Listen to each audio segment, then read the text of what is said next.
المعصره ديالها تكون معاك جي 7 اقرت السفلى جي 7 على طريق مراكش. الله يعطيك الصحه.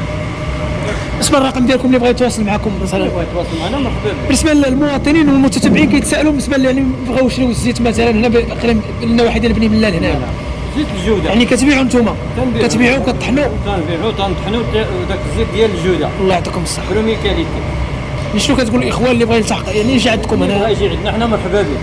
بالنسبه لرقم الهاتف اللي بغا يتواصل 23 85 99 99. السلام عليكم اخويا. المعصرة هذه واجدة في بناية الشيسان على الطريق الوطني رقم 8 بالضبط على هذا الطريق.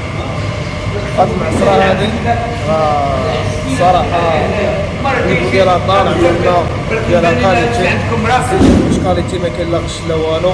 الزيتون حتى هو ديال البلاد حر كما كتعرفوا، الزيتون ديال جيت بليندا في نفرة برومير كاليتي.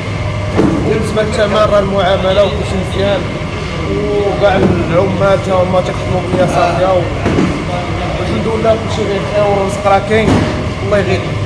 وبالنسبة للكليان راه كيجي كيشوف كلشي بعينيه تيعبر الزيت ديالو تيعبر الزيتون ديالو كلشي كيديرو بيديه وتيمشي راضي، هذاك الشيء اللي جاب الله تيقنع به.